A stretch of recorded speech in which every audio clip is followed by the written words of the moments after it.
Jerusalem, the city of Islam.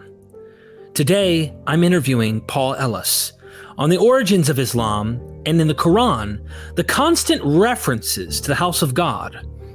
And when we look at the Bible as its connections, we constantly see Jerusalem being the locale. Why is it that Muslims prayed in that direction, but then it changed? While the Muslim sources say Mecca, while others are arguing Petra as a source for Muhammad's journeys in the beginning, Jerusalem is the only place we have a coin. We have numismatic evidence supporting the case that early Islam started and was birthed from the city of Jerusalem. In this 25-part series with Paul Ellis, we're going to go through these arguments, supporting the case of Jerusalem playing a much more significant role in early Islam than what the Islamic tradition tells you.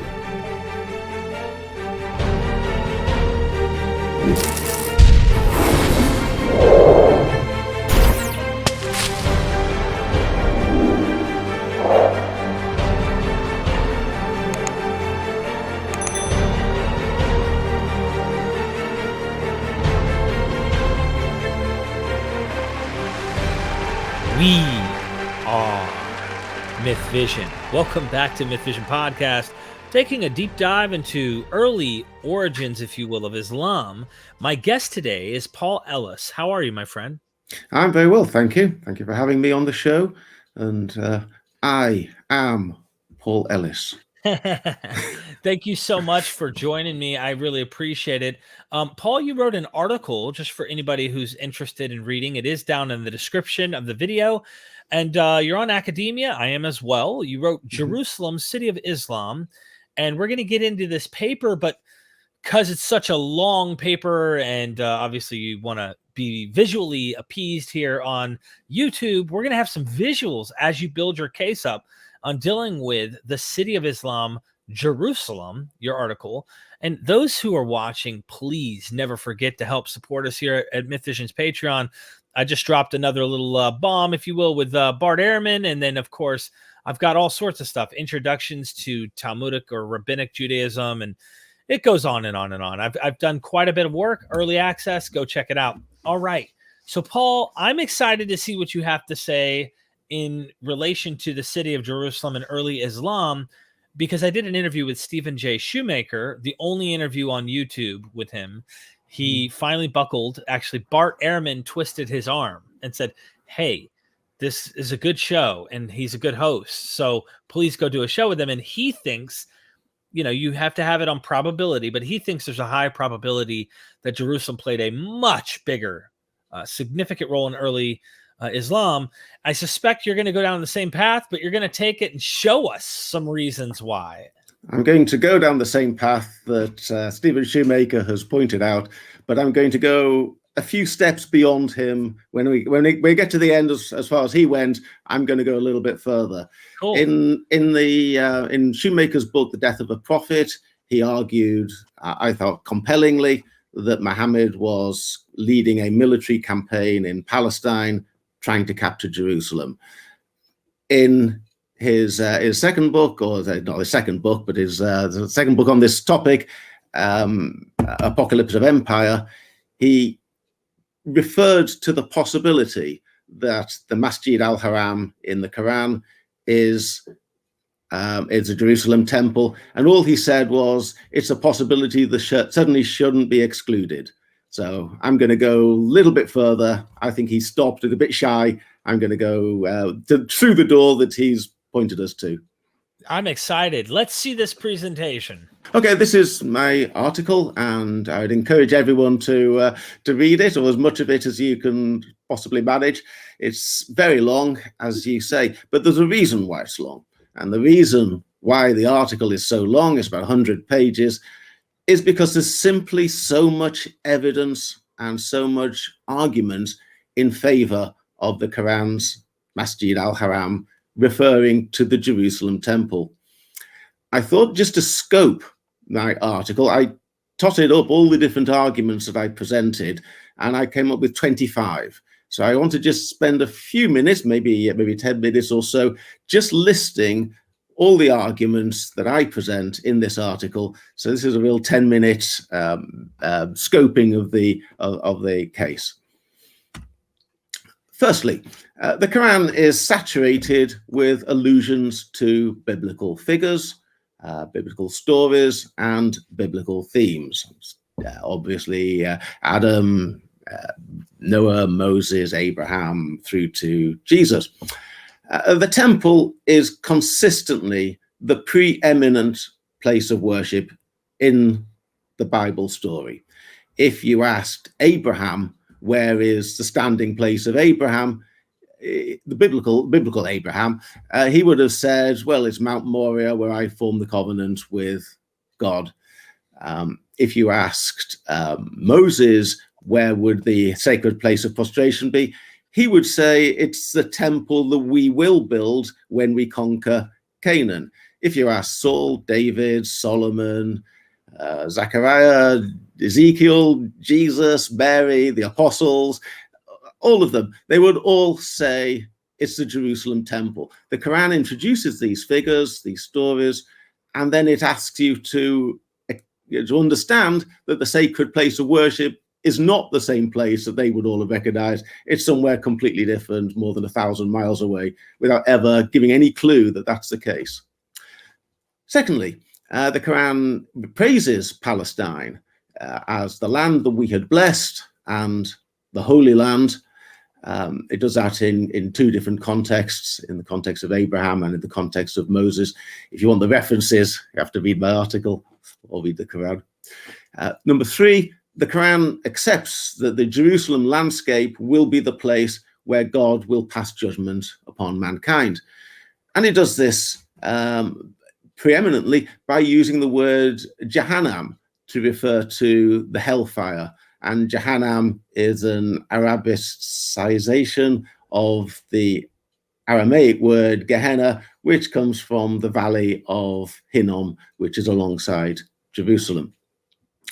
My fourth argument is that the Quran's reference to the sacred place of worship, it describes as my house, which is, I think, an allusion to the role of the Jerusalem temple as God's unique dwelling place on earth in the Judeo-Christian tradition. And I'll talk a little bit more about that as we go along. Fifthly, the Quran refers to Mary being raised in the temple, and by so doing, plenty of Muslims must wonder over the centuries, why is the Quran telling us this? This isn't integral to the story. The reason is that the Quran is adopting a Christian motif of Mary's womb being the Ark of the New Covenant, just as the Ark of the Covenant had carried the tablets of covenant that God had made with the Israelites. Just a quick question on that. Is that something of later Christian tradition? Yes, it is. There's an excellent article from 2015 by Guillaume D, a Belgian scholar, in which he explores this in some detail. I won't give you reference here. It's all in my article. Sixthly, the words Muhammad, as it was probably originally pronounced, is used in the Quran to indicate its prophet, but it also recalls the Hebrew words Muhammad and Muhammadim, which are used in the book of Ezekiel and in the book of Song of Songs, respectively, in order to allude to the Jerusalem temple. Ezekiel is told that the temple will be destroyed and his wife will die, and both are referred to with the word Muhammad. And then in the Song of Songs, the Shulamite bride is describing her dream lover, and she refers to him as Muhammadim, but it's clearly a metaphor for the Jerusalem temple. So the words Muhammad has a biblical heritage as being a term to refer to the Jerusalem temple, not a coincidence. Seventhly, at several points, the Quran draws upon a Christian text known as the Cave of Treasures, most particularly in the story of the angels bowing down to Adam and Iblis refusing to bow. And in particular, it uses the actual words of the fallen angel in the Cave of Treasures. Why should I bow to a man who's made out of clay when I am made of fire? These words are from the Cave of Treasures. the core theme of the Cave of Treasures is the centrality of the Jerusalem temple, not just within the Bible, but to all the associated stories as well, where the Bible doesn't link it to Jerusalem. So, for example, with Adam and Eve, and with Noah, and with Melchizedek, the Cave of Treasures try to link all these people to Jerusalem. Why would the Quran quote from this book if it wasn't trying to honor Jerusalem? The Quran's reference to the sacred place of prostration as the Maqam Ibrahim, or the Maqami Ibrahim, alludes to the story in Genesis 22 of the testing of Abraham on Mount Moriah, which was in the Bible the site of the future Jerusalem temple. The Quran's instruction to believers to pray towards the sacred place of prostration in Surah 2 accords with biblical instructions that Jews should pray towards the Jerusalem temple.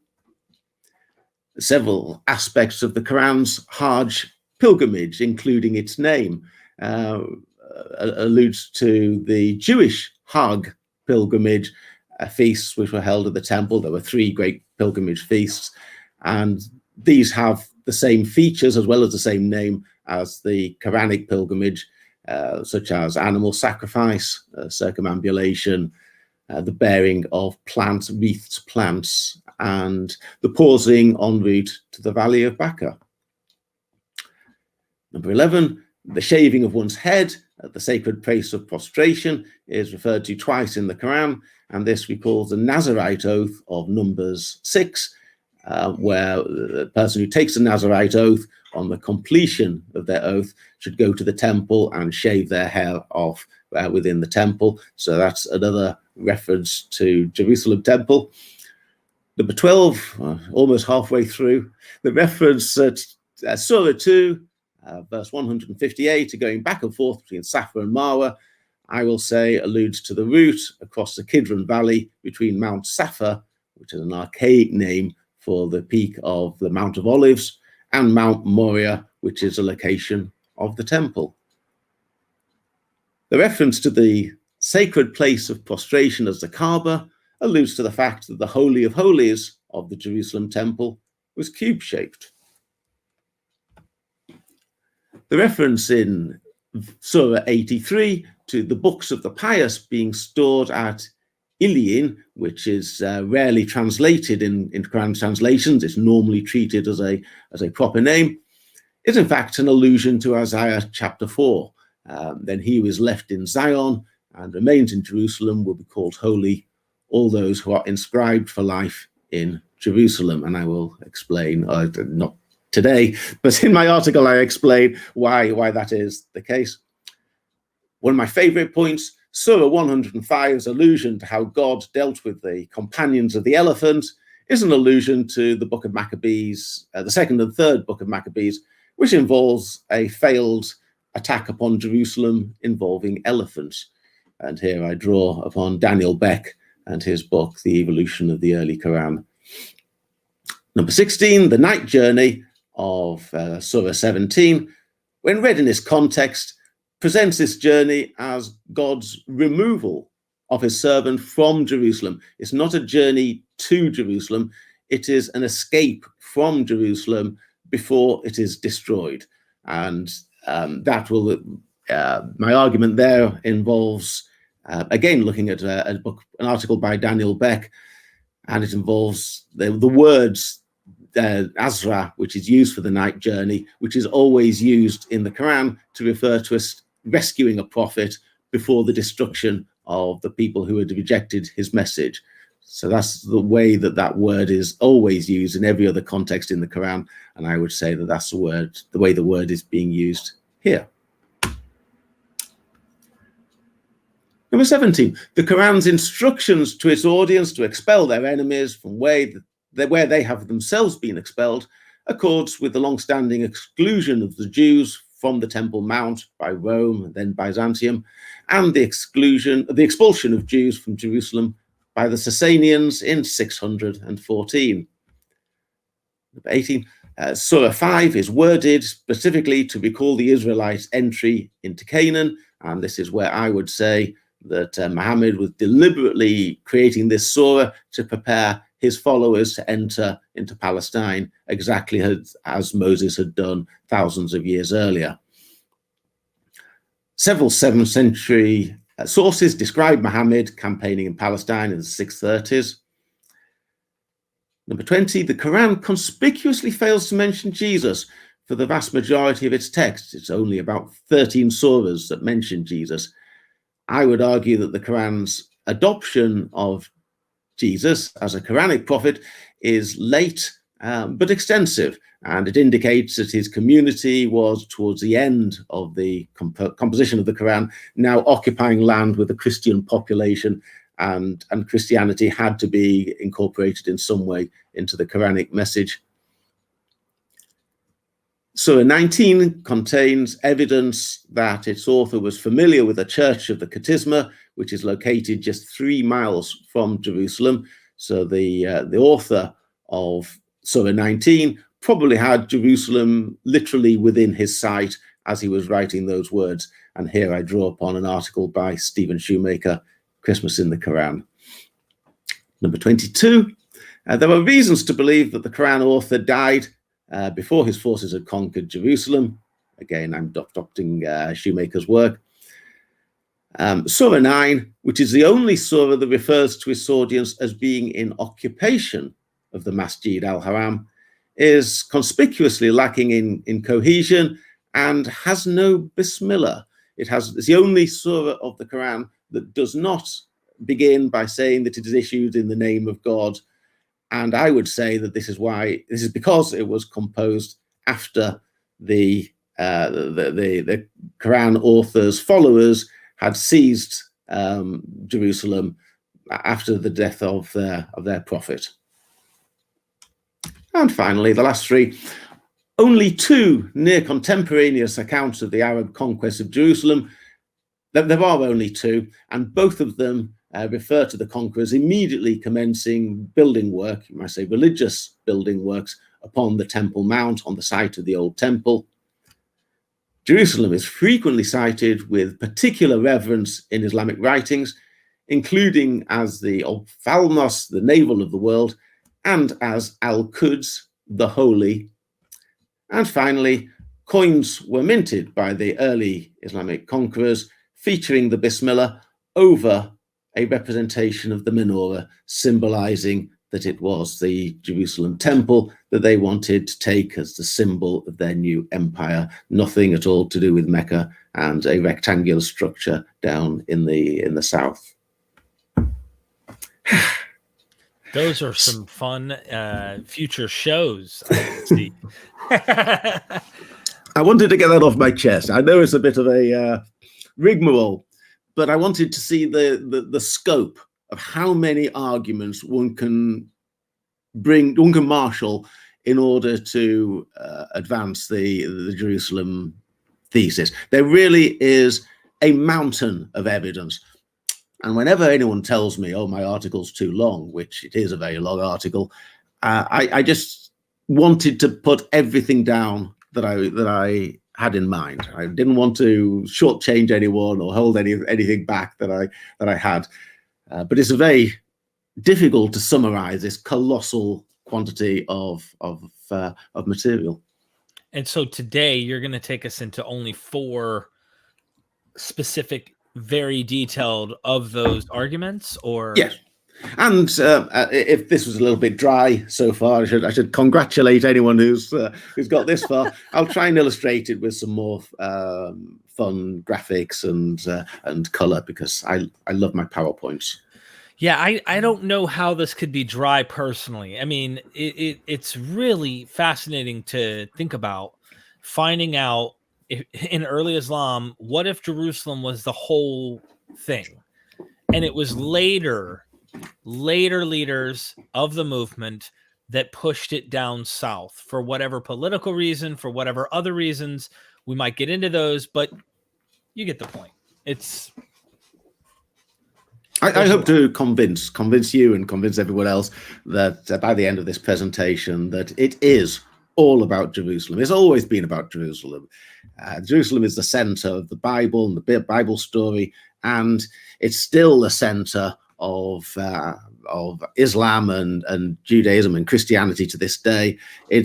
Jerusalem is where the action is at, and really very little has happened in Mecca. It's even within the Islamic world, they've never had a legal school down there. Uthman never sent one of his manuscripts there. It's never had a strong role in Islamic history. Everything has taken place in and around Jerusalem or in the north and northern Arabia. Yeah, I'm excited. Let's see what you have for us. Okay, I want to start off by looking at the house of God. In the Bible, particularly in the Pentateuch, the first 5 books of the Bible, it's not using the phrase "the house of God" loosely to indicate that this is a building that's dedicated to prayer. These days, we might talk about a church or a chapel or even, I don't know, a temple or a shrine of any sort, and say, "Oh, well, how dare you do that in a house of God? Show a bit of respect." In the Jerusalem temple is the house of God in a much more specific, unique way. This is the place where God dwells on earth. So, it starts off with God's presence in the Ark of the Covenant. In the book of Exodus, chapter 25, the Lord says to Moses, "Tell the Israelites to bring me an offering," and so on. And he says, and then describes the Ark of the Covenant that he wanted people to build. And he says, "Then have them make a sanctuary for me, that I may dwell amongst them. May this tabernacle and its furnishings exactly like the pattern that I will show you." So when God tells the Israelites to create this fantastic golden, richly decorated chest with the cherubs and so on, he does it as a place that I will dwell among them. This golden chest is the dwelling of God amongst the Israelites.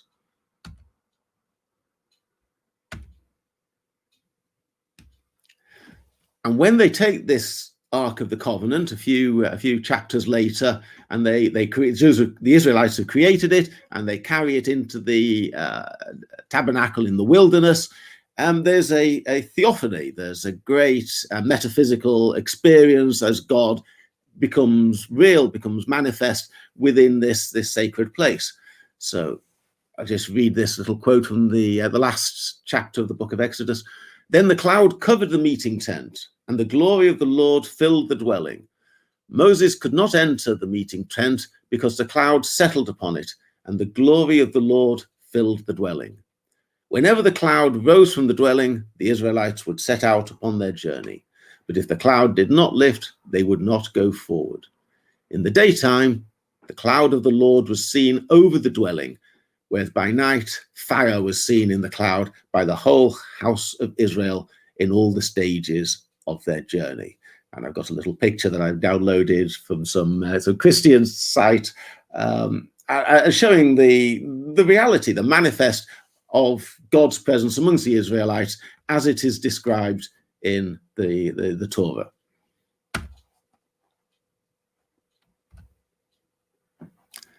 Then when the Israelites enter into Canaan, they then build the temple. Solomon builds the temple on land that's been bought by David. And the same thing happens again. This is the point where in 2 Chronicles chapter 5, where the Ark of the Covenant is ceremonially placed within the temple that the Israelites have built for it. When the trumpeters and the singers were heard as a single voice, praising and giving thanks to the Lord, and when they raised the sound of the trumpets, cymbals, and other musical instruments to give thanks to the Lord, for he is good, for his mercy endures forever. The building of the Lord's temple was filled with a cloud. The priests could not continue to minister because of the cloud, since the Lord's glory filled the house of God. And then Solomon said, "The Lord intends to dwell in the dark clouds. I have truly built you a princely house and dwelling where you may reside forever." So for somebody reading the Bible and taking it very seriously, these are very physical, very real descriptions. The house of God means something very specific. It's not a general term. Thereafter, the Bible contains dozens, many dozens, of references to the Jerusalem temple as being the house of God or the house of the Lord or some similar phrase.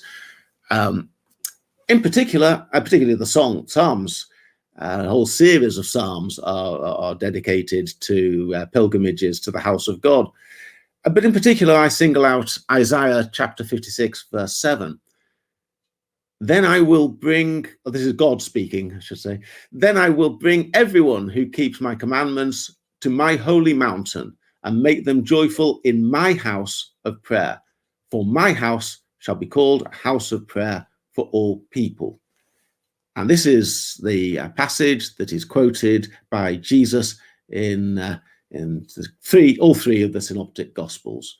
My house shall be called a house of prayer. So you've got this reference to the Jerusalem temple very clearly throughout the Hebrew Bible and the New Testament as being the house of God, not one of many house of gods, but the particular house of God.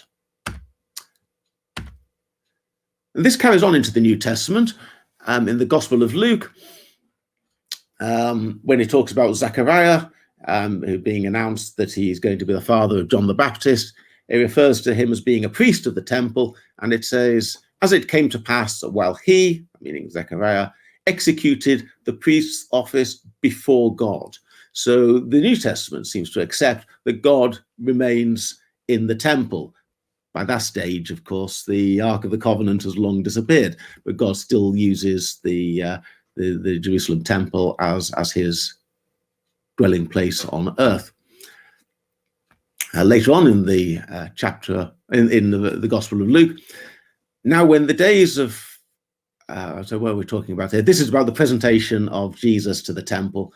"Now when the days of her purification, according to the laws of Moses, were completed, they," which means Mary and Joseph, "brought him," meaning Jesus, "to Jerusalem to present him to the Lord." So the gospel writers, certainly Luke, is still treating the temple as being God's house on earth.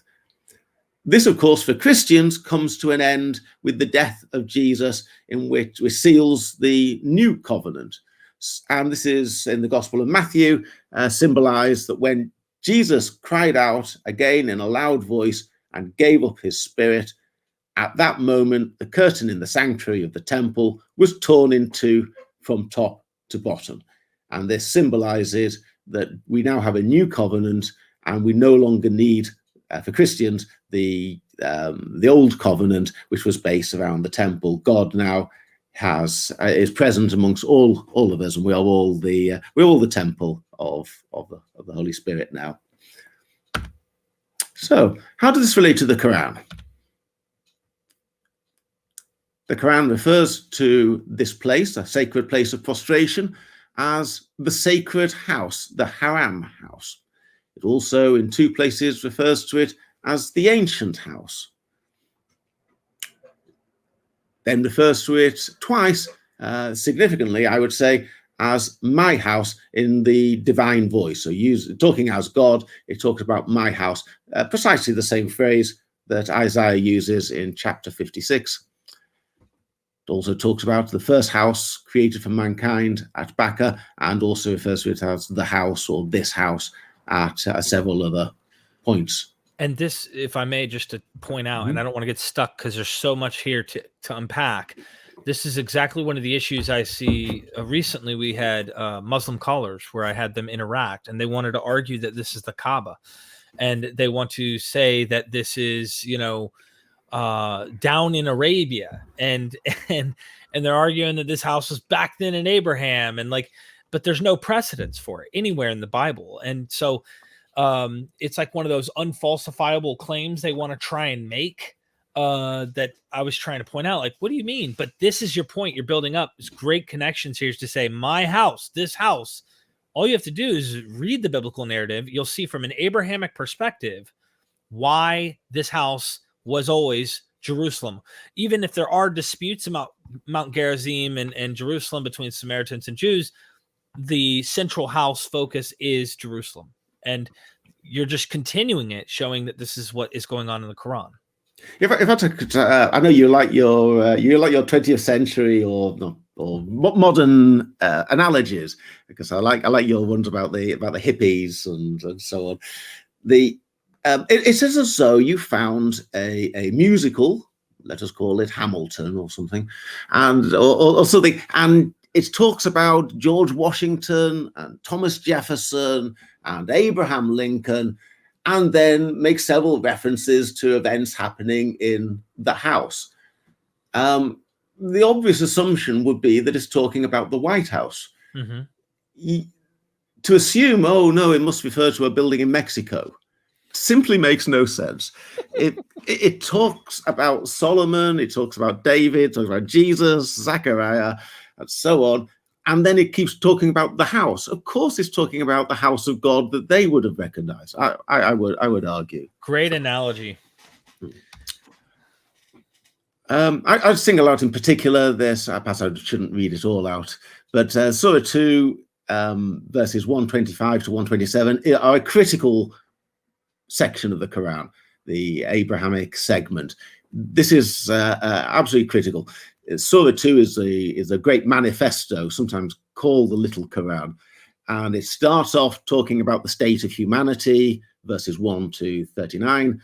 It then talks about the covenant that God made with the Israelites from verse 40 through to 123, and how the Israelites, the children of Israel, had broken their covenant with God again and again and again. And then it tells us about the new covenant, the new dispensation that God was bringing into effect with the Muslims, with those who were obedient to God's word. And it starts off with this section in which it places the children of Ishmael right at the center of the covenant. And it has Ishmael and Abraham making a pledge or responding to God's command that they should purify my house. We made a covenant with Abraham and Ishmael, purify my house, for those who circumambulate, for those who retreat, for those who bow and prostrate. And later on it says, and when Abraham and Ishmael were raising the foundations of the house. So I would say this is all a reference to Abraham building up the pyre to sacrifice Isaac on. Ishmael is in the Quran given a front row seat at this moment in history, and Ishmael is seen as being part of this same covenant in which Isaac was the sacrificial lamb, and Ishmael and Abraham's asks for a prophet to rise up from his and Ishmael's descendants. Okay. If there was any doubt about it, let's have a look at the word Shekinah. Now, the word Shekinah is a rabbinic word. I don't think it actually appears in the Bible itself, but it's a word that is used later on in the rabbinic writings, in the Talmud and so on, to refer to God's presence on earth. Literally, it means the dwelling, but it can use in various contexts, but in particular in relation to God's presence as a pillar of cloud or flame with the Israelites in the wilderness, in particular as God dwelling in the Ark of the Covenant or in the temple. And the word that the Talmud uses for this is Shekinah, meaning the dwelling. Do we find this word in the Quran?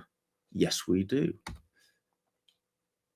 The Quran uses various words that come from this root, but in particular, I would single out 6 times in which it uses this word sakina or sikanatum or some variation upon that. Now, English translators often refer to it as tranquility or calm, and it seems in some of these contexts to be a emotional state that God sends down upon his righteous servant. So if they're in a battle, God sends down his tranquility upon them.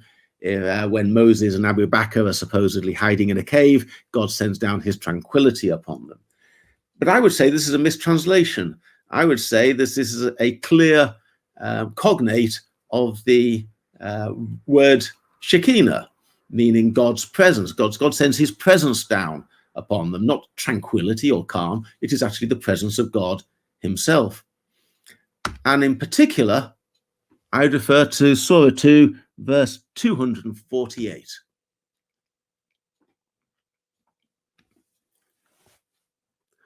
Hast thou not seen the assembly of the children of Israel after Moses, when they said to a prophet of theirs, raise up a king for us, that we may fight in the way of God? He said, might it be that were fighting prescribed for you, you would not fight? And they said, why would we not fight in the way of God, having been expelled from our homes and away from our children? Then when fighting was prescribed to them, they turned back, save a few amongst them. God knows well the wrongdoers. So this is a scene in which God is addressing the children of Israel through Moses, or in the presence of Moses, when they're about to enter into the promised land, and the Israelites are reluctant or afraid to go in. And this is geeing them up, or geeing up the Quran's audience not to be cowardly and not to be afraid like the Israelites were, and to go and trust in God and go out and fight and capture Canaan or Palestine. 247, their prophet, I think this is clearly a reference to Samuel, not named in the Quran, but clearly this is Samuel. Their prophet said to them, truly God raised up Saul for you as king. They said, how shall he have sovereignty over us? Well, we have more right to sovereignty than he. And there's some conversation there.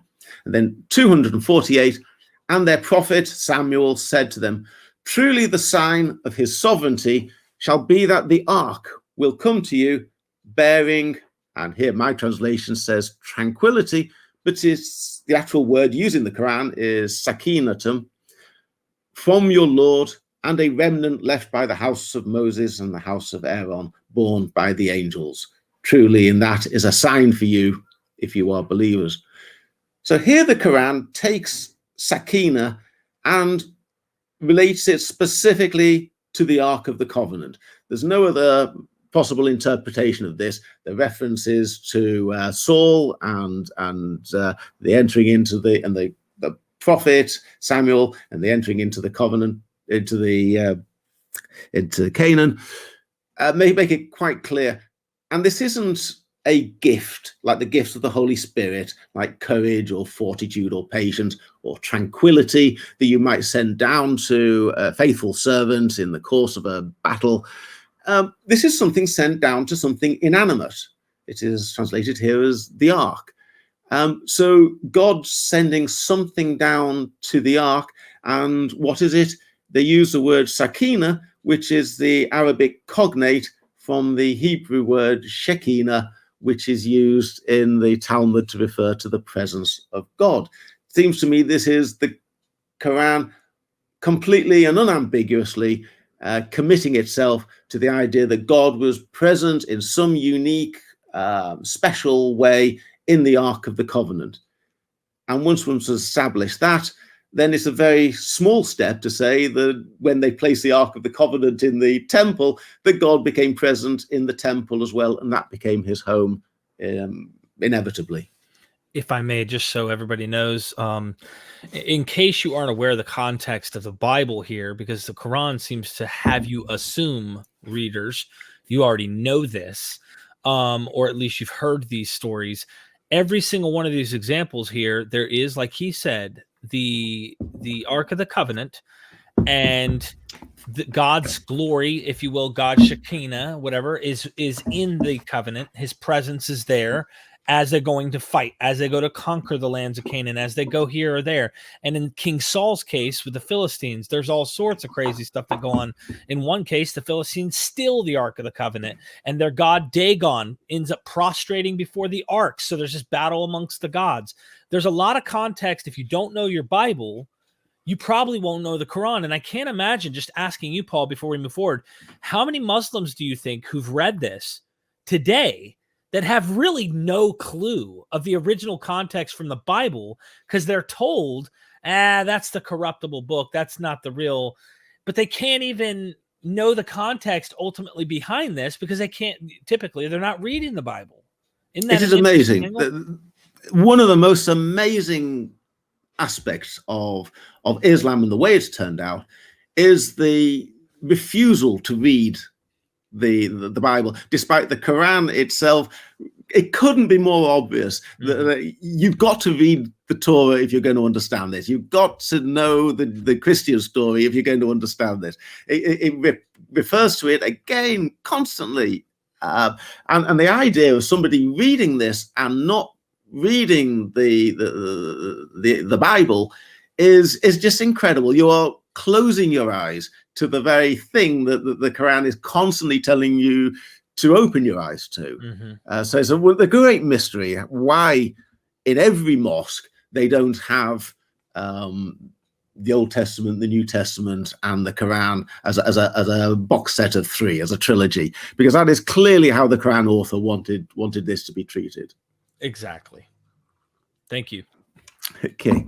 So to summarize, a central theme of the Hebrew Bible is that God was uniquely present upon the earth in the Ark of the Covenant, and later in the temple that was built to accommodate the Ark of the Covenant. The temple is repeatedly referred to in both the Hebrew Bible and more occasionally in the Gospel as God's house.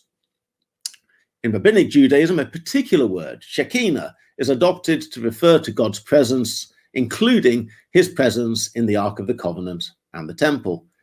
The Quran frequently alludes to Bible stories, including stories set in the temple, such as the upbringing of Mary or the announcement of a child to Zechariah.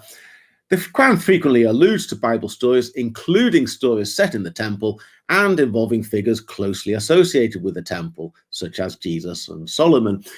It also uses the Arabic cognate of the word Shekinah, Sakinah, to refer to something sent by God and born in the Ark of the Covenant. The Quran frequently refers to a sacred place of prostration, which it twice has God describe as my house. The Quran contains absolutely no indication that God had two houses, that God ever changed the location of his house, that the prior scriptures had ever made an error over identifying the location of God's house. I see no scope really for the interpretation of the Quran that Islam has put upon it. On the contrary, as well as generally endorsing the Torah and the Injil, the Quran has, that's the Torah and the Gospels, the Quran explicitly endorses the biblical account of God's presence in the Ark of the Covenant. When the Quran refers to the sacred house or the ancient house or the holy house or the house of God, it's referring to the Jerusalem temple.